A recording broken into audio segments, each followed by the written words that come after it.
Kia ora everybody, good afternoon. Today we'll go directly to the Director General for the latest update on cases, and then I'll update you on a range of actions that we're taking to further tighten the screws on this elusive virus. Dr. Bloomfield. Thank you, Minister. Kia ora koutou katoa. So today there are 7 new confirmed cases of COVID-19 to report, and all are related to the community cluster in Auckland and are in Auckland. There are no new imported cases. Of the 7 community cases, 2 are linked to a church in Auckland and 2 are household contacts. This brings our total number of confirmed cases to 1,339, and we will report that through to the WHO. One previously reported case is now considered recovered, so the total number of active cases in New Zealand is 129, of which 19 are imported cases in quarantine in the Auckland facility. By this morning, our contact tracing team had identified 2,446 close contacts associated with the community outbreak, and 2,390 of these had been contacted, are self-isolating and, of course, being tested at the right time, and we have a process in place to track down the rest of them. Please, if you are called by our contact tracing team, please do take or return the call as quickly as possible. There are now 160 people linked to the cluster that have moved into the Auckland quarantine facility, and that includes 89 people who have returned positive tests, as well as household contacts. We have 8 people receiving hospital-level care for COVID-19, all are part of the Auckland community cluster. 2 patients are in Auckland City Hospital, both are stable and in isolation on a ward. 1 patient has been discharged from hospital to the Jet Park quarantine facility in the last 24 hours.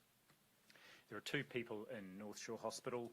1 is stable in isolation on a ward, and that is connected to community cluster. 1 is critical in ICU, and that is a community case that is still under investigation by Auckland Regional Public Health. There are 4 patients with COVID-19 in Middlemore Hospital. 2 are stable and in isolation on the ward, while 2 are in ICU and in critical condition. These are the same 4 patients, that is those in Middlemore, who have previously been reported. All are indeed part of the community cluster. Our hospitals continue to manage the COVID-19 patients with full infection prevention and control, so they remain safe places for others to go and receive care. There is an additional person who remains in Waikato Hospital, but not as a direct result of COVID-19. On to testing, laboratories completed 4,434 tests yesterday, bringing our total tests to date to 701,504. And we often see, in fact, almost invariably see this volume on both Sunday and Monday lower right around the country because of the drop in testing over weekends. Just on the NZ COVID Tracer app, we now have over 1.8 million people who have registered for the app, nearly 45% of the population 15 and over. It's great to see this high level of uptake and the awareness that is there of the value of the app, both registering and then using it to keep a track of movements. And to assist that, we've now got 318,278 QR codes that have been created, and the number of these being created on a daily basis has dropped right away, reflecting the fact that we have nearly all of our businesses and premises that have got QR codes in place, and I'd like to thank them for doing that. Minister. Thank you, Director General. Over the last 2 weeks, our COVID-19 defence systems have gone into overdrive as the resurgence plan has taken effect. Countless dedicated workers up and down the country have applied enormous effort and brainpower to wrestle control of the new Auckland cluster. Under extraordinary pressure, they've just been getting on with it, quietly working away day and night to make us all safer. We, all of us, owe them a huge debt of gratitude, and I personally would like to thank them for their incredible dedication and professionalism. The numbers they are delivering day after day bear repeating here. Since Wednesday the 12th of August, more than 100,000 Aucklanders have been tested. Across the country, the number of people who have been tested in the last 2 weeks stands at 194,000. So in just 2 weeks, our dedicated workforce has delivered more than a quarter of all of the testing for COVID-19 that New Zealand has done since the beginning of the year. That's a very impressive feat over the course of just 2 weeks. On contact tracing, where we go out and find all of the people that someone with COVID-19 might have come into contact with, they are reaching the gold standard goal of 80% of people being contacted within 48 hours. The scale and speed of this response should give New Zealanders a real sense of pride, but also confident that our systems and the people who make them work are able to mobilise so quickly and effectively. That work is ramping up again this week as we shift to a more aggressively targeted approach. This drive means the Ministry of Health will be working with district health boards, public health units and communities to target an additional 70,000 tests across New Zealand in the next 7 days.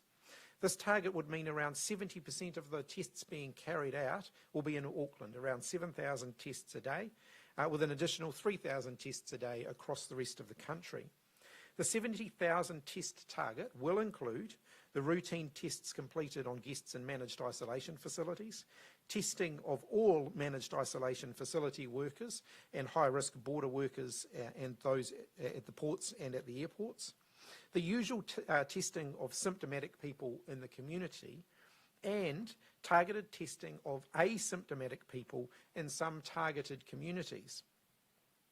Community testing in Auckland will also continue to be a key priority with a specific focus on South Auckland. Public health officials are paying very close attention to ensuring specific communities in that area have good access to testing and to any ongoing support that they may need.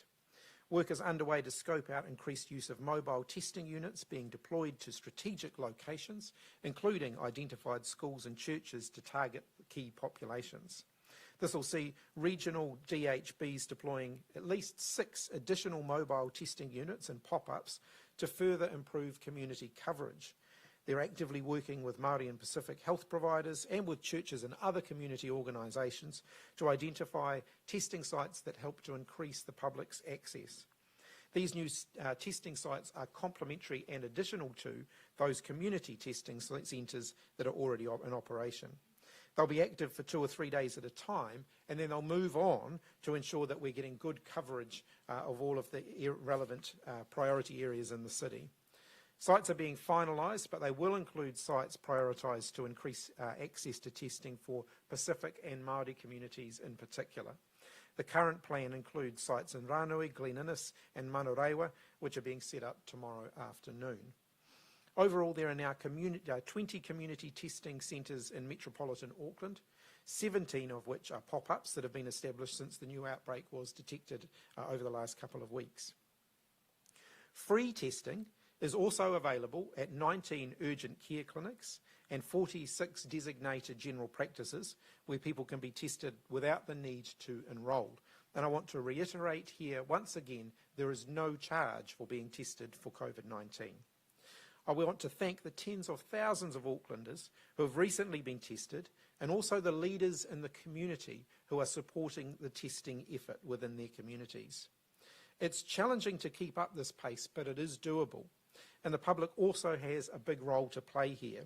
Yesterday, testing numbers dropped below 5,000, and DHBs are beginning to report signs of testing fatigue amongst the public. The government's message is, please don't relax now. We need to continue our testing effort, and we need the cooperation of all New Zealanders in that process. Finally, a quick update on the use of masks on public transport. Making masks mandatory on public transport has been based on the best advice of medical and scientific experts, allowing us to reopen our economy a bit more while we continue to work to stamp out the virus. We announced it yesterday to give people plenty of time to hear about it and to prepare. And on Thursday, I'll be setting out more detailed operationalisation of that, including how the rules will work in practice and what we're asking of passengers and transport operators. As we've done throughout our response, we'll continue to base our decisions on the most up-to-date evidence and to roll out a range of support within the community. So I'd like to end by acknowledging the efforts and sacrifices of all New Zealanders, and Aucklanders in particular. Everyone is playing their part in driving out COVID-19. It's hard, and it's hugely appreciated.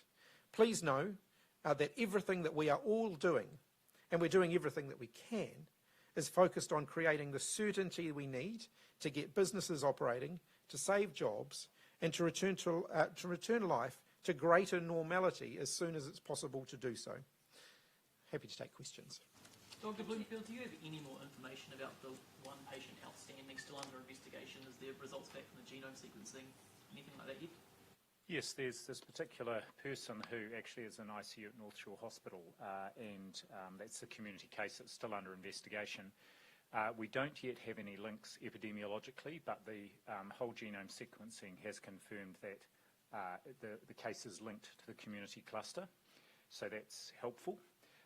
So far, a number of household and workplace contacts testing results are back, and those are all negative, which is reassuring, but it doesn't shed any light on where this person may have been infected at this point. At this stage, do you think we'll ever find out the source of this original outbreak? Well, I think there's a high probability. We are continuing to look, and in particular the value of the whole genome sequencing, both in being able to map out this outbreak, but also to help us go back and look further back if there is any relationship between the genome sequence we're seeing amongst the cases in the outbreak and earlier cases in managed isolation facilities. So ESR continues to access and test further samples from earlier MIF cases, and my hope is that one of those will give us an idea of just how this virus or this expression of the virus got into the community. David, how would you like to see schools respond to the new WHO recommendations in regards to face masks, particularly for over 12s? Look, that's just one of the things we're working through from a policy perspective. At the moment, the government's decision is around use of face masks in level 2 and above, and in public transport in particular. We will have another look at the WHO advice. I would say, remembering that the WHO advice is particularly targeted to countries that have existing community outbreaks, wide community outbreaks, which we don't have in New Zealand. So we will look at and continue to look at updated WHO advice. So one of the things that I'll set out on Thursday, and we're just working through the details of this now, are the requirements around school buses, and whether in fact there are some age cohorts around school buses where the advice is that masks would do more harm than good, particularly for very young children. So we're just working through that now to nail down the final details of that, and I'll have that for you on Thursday. What about the movement of children in those older age groups between classes and in communal areas? Should they be wearing masks then? The guidance that the Ministry of Education has sent out to schools suggests that schools certainly shouldn't discourage students from wearing masks if they want to. Some students are wearing them on their walk to and from school at the moment, and that's to be encouraged, and we thank them for doing that. But it isn't mandatory in a school setting. Schools do have good guidance about the sorts of things that they should be doing to minimise risk within the school setting. Will you rule out making masks mandatory in schools? Look, at this point I've not seen any evidence to suggest that that would greatly increase the level of protection that we have.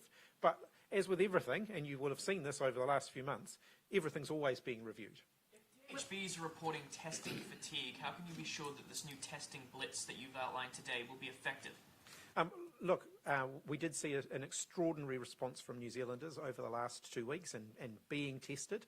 I think maybe some people are feeling that they can ease off a little bit now. Actually, we haven't quite got this cluster completely identified yet, and so we do need people to continue to, take the test when asked to take the test, and that will include some asymptomatic testing in those priority communities where we need to get our testing numbers up to give us that extra reassurance. How I'll let you finish that one. Presumably you've been doing that for the last couple of weeks anyway, so what's the difference between the last 2 weeks and the next 2 weeks going forwards in terms of persuading people to get the tests, if there is this test fatigue? Look, like I said, making the tests as widely available as possible is a big part of that strategy. We have looked at what sort of testing numbers we'll need. And my message to New Zealanders, as it has always been, please pay your part by getting a test. Are these DHBs reporting this testing fatigue? Is it that people are now returning to refusing tests, or there is just a steady drop-off in numbers? I think it's just the drop-off in numbers overall that we're seeing, but again, I'm quite happy if the Director-General wants to add to that. Yes, just a particular comment, thanks Minister, is that remembering that we have been focused the testing very much on symptomatic people, And we also know that this winter we've got a much lower prevalence of influenza-like illness, so symptomatic respiratory conditions through winter, and that continues actually even in last week's data. It shows that. So I suspect in that first wave we have tested pretty much everybody who had symptoms during those first 2 weeks. There will be people ongoing over the next week or two who will have symptoms, and those people should be tested. And as the Minister said, particularly across the Auckland area, we do want to do some testing of asymptomatic people, which is what we did last time as we came down the alert levels, just as part of surveillance to check there is no asymptomatic infection out there. We'll come to New Zealand First has now joined National's call for a select committee focusing on health. Is that something you'll agree to? Look, it's ultimately a matter for the Select Committee as to whether or not they choose to meet. This wasn't something in the discussions we had around bringing Parliament back. This wasn't something that was raised by the opposition during those discussions. Ultimately, it will be a matter for the Select Committee. Do you support that, though, as a way for the public and for the opposition MPs to get experts in and question them? Look, again, that's up to the Select Committee what they decide to do.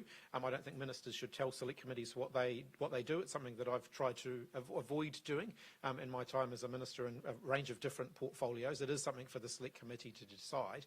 What I do want to make note of, though, is that we are trying to make the people who are managing this response as publicly available as possible. You'll see the Director General and I here every day, widely available for media interviews outside of this, this particular forum as well. And you do need to allow the people who are doing this work at some point to actually do the work as well. So it's not a question of saying there shouldn't be scrutiny. There absolutely should, but at some point there does have to be a limit to scrutiny versus time to actually do the work. Do you agree with? Sorry, can I follow that up? Just, it wasn't actually a follow-up. It's actually a change of topic. But on Jetstar as well, I digress. With Jetstar, they're saying, look, we're on our knees with these restrictions and being spaced out. Is there going to be any allowance around that? Can you comment on that in any way? Is there any way that people could travel if they were all wearing masks, not socially distanced? Look, at the moment, the level 2 restrictions are the level 2 restrictions, and we're not changing those. Air travel, of course, is an area of vulnerability. Public transport is an area of vulnerability. We are always reviewing those settings. And so, look, I haven't got any changes in that respect to announce today. I'll come down the front. How far through are you in returning all the tests of border workers and MIQ staff? I've spoken to MIQ staff that say after 10 days and they still haven't returned, the test result hasn't been returned to them.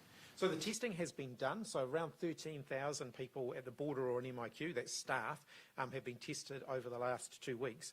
And we've had all those test results processed. So as you would have seen from the lower numbers, those test results are in. If someone had a positive result, they would certainly know by now from that. There is a delay sometimes in getting the negative test results to people. And that's something that I've been working with the Ministry of Health. We've been looking at whether that process should be standardised. The different public health units across the country take a slightly different approach to the way they can report those negative test results back to the people who have been tested. So we're looking at whether that process should be standardised. But I guess the key public reassurance message here is when a negative test result comes up through the testing, people know about that very, very quickly. So if you're a staffer at one of these facilities and you haven't had the result back, you can be confident that it's a negative, basically. Well, it depends on when that was taken. If it was taken, if it's more than 10 days since the test was taken, someone would have found out about a positive test result by now. Are you confident you've got the settings right in terms of testing at the moment? I mean, we've had issues in the past around, doctors not having enough swabs or where the case definition was at, they were ruling out more cases than testing. Are you confident that the settings are right in order to, again, surge the testing? So look, I'll ask the Director General to comment in particular on whether the settings are right, but on the supply issue, I can say that's something that we take a very active interest in, and I'm confident on the advice that I've received that there is more than enough supply out there in terms of swabs, in terms of testing, processing capability to meet the current needs. But thanks, Minister. So I was on a webinar last night with about 500 or 600 GPs from around the country and answering questions. There were no issues that they were raising about swab, PPE supplies and so on. Of course, they're all quite tired because there's been an enormous amount of activity over the last couple of weeks. It was a great opportunity to thank them for that. But I think we have got the settings right in terms of clarity around who's to be tested the funding for that, and of course access to swabs and PPE. With regards on the surveillance testing, what proportion of that 70k do you expect to be surveillance testing? And how will you be doing that? Will there be some kind of incentive for people to come in, or will you just be sitting outside a supermarket saying, hey, if you want to be tested, you can be? Look, the breakdown, obviously, we're going back through all of the managed isolation workforces, and then, of course, we've got our day 3 and our day 12 testing, which will come within that overall number of 10,000 tests per day. But that will leave the significant majority of that being testing in the community. And as I set out in my notes, that will include some asymptomatic testing as well in those communities where we're really just trying to make sure that we have absolutely run this virus to ground. Would it have been better to keep that surveillance testing going throughout level 1? Look, you will have seen me standing here almost every day that I've stood here in the time that I have been Minister of Health, trying to get those testing numbers back up again. I've made no secret of the fact during that period of whatever it was, 5 or 6 weeks that I was the Minister between when I became the Minister and when this latest cluster emerged, that we needed to see the testing numbers going up again. The testing numbers were too low. At that time, you were only testing symptomatic people and people in managed isolation, and as you've said, there's been a low amounts of respiratory illness, so it would make sense to have those numbers quite low. If you had kept up asymptomatic testing, wouldn't you have seen this earlier? Oh, look, I'll ask the Director General to comment on this, but I would note that asymptomatic testing is certainly justified in an area where you're dealing with a cluster. I think the justification for that becomes weaker if you're not dealing with live active cases. But again, I'll ask the Director General to comment on that. Thanks, Minister. That's the key point here is we did do quite a lot of surveillance testing as we came down through the alert levels. Once we were in alert level 1 and we were confident there was no community transmission occurring, we did want to maintain the testing rates across the community, and we saw for a whole range of reasons, and it wasn't just about testing, there was a whole range of behaviours that all of us, I think, reverted to because we were confident and perhaps a little overconfident there wasn't any virus in the community. What we have seen, though, is this outbreak was identified before, when a symptomatic person went and got tested in general practice, and we were seeing those rates come up again, and we have seen that the community will respond. And that's just to your previous question. Again, we've seen where we put these pop-up testing stations in church or supermarket car parks, people will come, and I'm fully expecting that will happen over the next 7 to 10 days. And we've seen the South Auckland community in particular has been incredibly responsive to that call for testing. Okay, I'm going to come to Gina now, and hopefully your News Hub colleagues won't interrupt you this time. Do you agree with Professor Michael Baker that if masks are worn on public transport, including planes, there isn't a need for physical distancing as well? Actually, at the moment, we have a different view. And it's not unusual for me to have a different view on some things with Professor Baker. Our view is that masks are an adjunct to physical distancing. That's our current view. And it's the physical distancing that remains just as important. It's an issue we continue to work through with our transport colleagues. Then advise the government that the physical distancing on planes needs to remain? At the moment, that's our current advice. Okay, we'll come over here. In the testing framework that you've distributed to GPs, there's a 3-tiered system. And when there's an epidemiological link, the test is it's more than twice as expensive. So ongoing, when you're doing the surveillance testing, will that be considered that top tier of test? And does it not incentivize GPs to charge for the higher test? I mean, is there enough checks and balances to make sure that they're charging for the appropriate tier? So at the moment, there's no co-payment or charge to the patient for any test. And by the GPs that is invoiced to the Ministry of Health. Sure. So if the GP does an assessment as well, which might include questioning about a possible link, an epidemiological link, so it puts the person in a high index of suspicion, then yes, they can claim a higher fee, but the vast majority of the testing clearly over the last couple of weeks, because we've been testing widely in the community, has not required that additional assessment. So going forward with surveillance testing, would that be the second tier of cost? This hasn't come up, but it's one of the things we'll look at as to whether we continue to pay a differential payment. What we're wanting to pay for, though, is GPs' time where they are having to do a clinical assessment in addition to doing the test.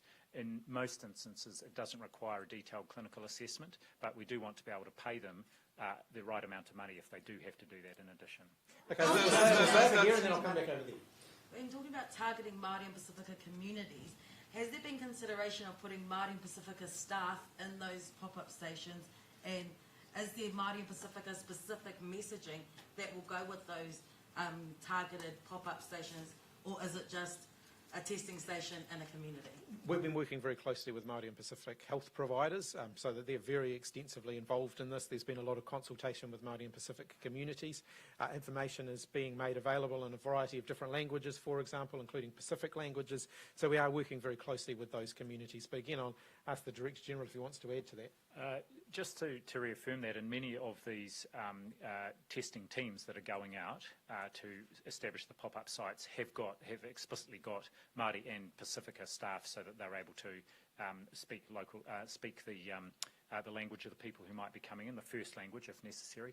But just to make that point, actually the planning, the delivery, the contact with community leaders, the contact with the families where there might be a case, that Māori and Pacific providers have played a leading role in all those areas. Okay, we'll come over here. How many businesses have We'll come over here. How many businesses have so far been found not to comply with the mandatory QR codes, and have any fines been issued? No fines have been issued to date, to my knowledge. We did say that we're going to be taking an encouraging approach here. We want to work with people to understand why they're not displaying a QR code if they're not. Local authorities have been helping us in that regard, working with their local business community to make sure that people are displaying the QR codes. We've tried to make that process as easy as possible. Some people find the self-service kiosk, that's available online, still a bit of a challenge, and there is a manual system where they can request their QR code and it gets sent to them. That's operating within a fairly tight turnaround now so that people are getting those QR codes. But we're trying to be positive about this and work constructively with businesses to make sure they're displaying them. Are you relying on public reporting, or is it sort of a balance between public reporting and authorities that you're working with on the ground? Look, what we're seeing is that most businesses are working very hard to comply. Minister, do you see any merit or necessity in the likes of yourself and perhaps other experts making yourselves available to opposition MPs in the form of a select committee, as National and New Zealand First have suggested, or do you need more time to do the work, as the Minister suggests? What I can say is that I've been involved already, as have other members of my staff, in briefing opposition MPs about this particular outbreak. So certainly have no trouble in making myself available to brief on particular topics or generally on how things are going, and have done that already just last week. If I could just add to that briefings have been provided to the opposition whenever they have asked for them. There was Shane Retty, I think, contacted me yesterday asking for a briefing. We didn't manage to schedule that yesterday because people were actively working and making sure that we got the announcement out yesterday. But we, I think, are endeavouring to schedule that for this afternoon so that they will have the briefing. So we've not been declining them briefings, but if they want those to be in public through a select committee, then that's obviously a matter for the select committee to determine. Minister, with regards to the wearing of masks, many of our Pasifika communities attend churches, funerals, tangihanga. Will you require them to wear masks in those close group gatherings? Well, obviously there are some restrictions now on group gathering size that will apply, particularly in Auckland, for this next period of time, and we've been clear about that. My advice to people, if you're in a group and you don't know everybody that's in the group, or you may only be in occasional contact in contact with them, then wear a mask. We're asking all New Zealanders, when it comes to mask use, to be sensible, to take a precautionary approach, to wear a mask when in doubt, and just help to stop the potential spread of the virus. Of the 7 community cases today, 2 are from household contacts, 2 are from churches. How are the other 3 infected? Actually, I noticed my information that I provided didn't have the other 3. We will make sure it is in the statement. I'm sorry, I haven't got that information in front of me. But what I can say is, and I've read the situation report, is they were all directly epidemiologically linked to existing cases. So just that one case where you haven't been able to epidemiologically link it to the original cluster? I'd need to check that, but we'll make sure that's clear in the statement that goes out. I was going to ask a follow-up to that, which is the 109 cases in the community that aren't the maintenance worker at the ridges, have all the rest been connected through epidemiology to the main cluster, or are there still cases that you haven't figured out yet? There are still some cases that we've been able to show through the whole genome sequencing are linked to this outbreak quite clearly, but we haven't yet established the exact epidemiological link. And of course, we haven't established the exact link right at the start of this outbreak where that connected to, what case that connected to. The vast majority have got an epidemiological link. Many have got a link through both, and some it's just through the whole genome sequencing. How concerning at this point, though, is it that those links haven't been established, that you can't quite figure out how that happened? Well, I must say that particularly where we get a new case where we can't initially link it, then we follow that very closely, and that was one of the influential things in my advice to Cabinet about why we felt it was important to extend the current alert levels for another few days until we can much more confidently link any new cases directly to the outbreak. The thing that I would just add to that is, ministers pay a very, very keen interest every morning to what new information we've gathered around new cases and around, new information about existing cases that are being investigated. And it is like trying to assemble a jigsaw puzzle, and each new piece of the puzzle provides you with more information. And there are still some gaps in the jigsaw at the moment. It's very clear we haven't quite identified with any certainty where the origins of this cluster came from yet. But each new piece of the puzzle gives us a bit more of a clue as to what that might be.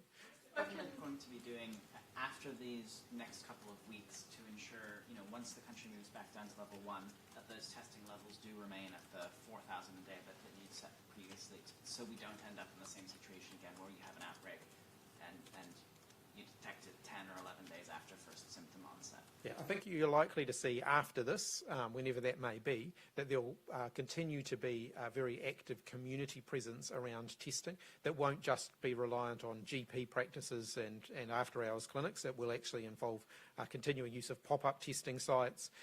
We want to keep that surveillance testing rate at a good, healthy level to give us the sort of reassurance that we're looking for. So yes, it will look a bit different after this most recent outbreak compared to how things looked before.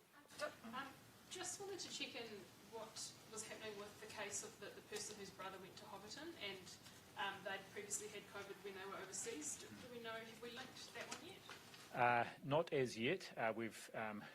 There's been a challenge with getting enough of genetic material from the sample, and so ESR is still working on that. So it's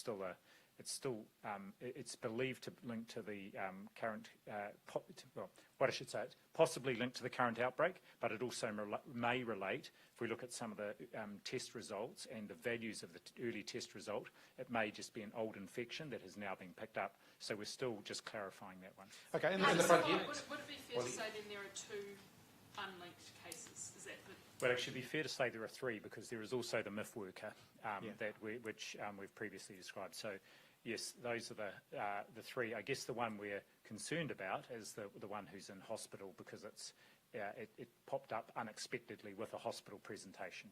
Yeah, just go back to yesterday and the Cabinet decision around alert levels and dropping the border with Auckland on Sunday and keep retaining the country at level 2. What was that your advice? What was your advice around where the rest of the country should sit and whether the border with Auckland should remain? Well, our advice was to maintain the rest of the country at alert level 2 and to keep Auckland at alert level 3. And it was not so much related around the border, it was just what we believed based on epidemiological evidence, the pattern of the outbreak, and just where we were at timing-wise, that was our best public health advice, and that was my advice was one of the things that Cabinet took into consideration in their decision. You wanted Auckland to remain in level 3 beyond Sunday, is that right? Through until Sunday. There's been the first confirmed case of reinfection in Hong Kong. What does this mean for New Zealand, and specifically does this validate our elimination strategy or raise problems for herd immunity and effective vaccines? I think it's too early to read anything into that finding, and that's what you heard the World Health Organization come out and say as well, and I endorse that. Okay, we'll do the last couple of round of questions. Yep. Thank you. We've been contacted by someone who missed a funeral today because the exemption process to get them out of Auckland was too slow. What is an acceptable time to wait for that exemption process to roll through?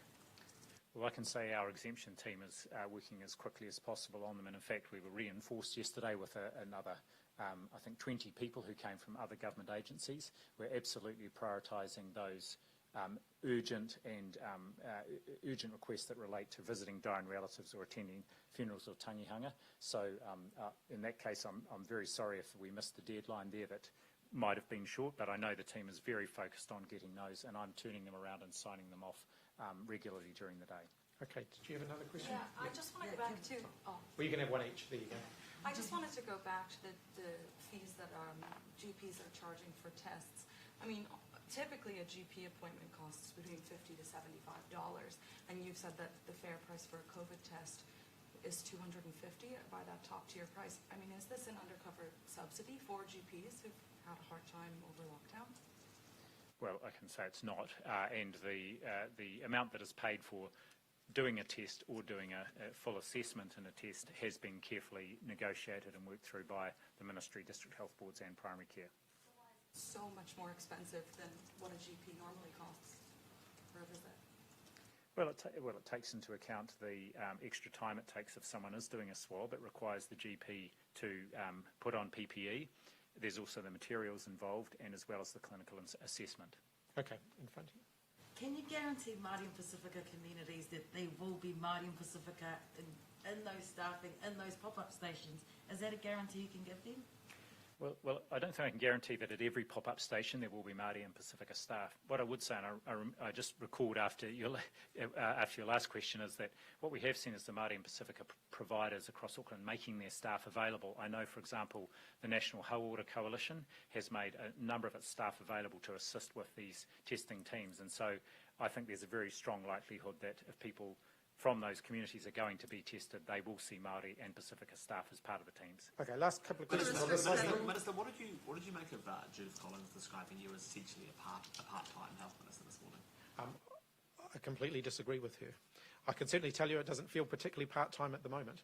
So to restrict travel to the South Island and lower the alert level down south to 1? Look, the Cabinet looked at all of the different sort of geographical considerations that could apply here. There is a lot of movement. New Zealanders are an incredibly mobile people, and so differentiating between regions, unless you're going to have the hard borders that we have around the level 3 in Auckland at the moment, is actually very difficult.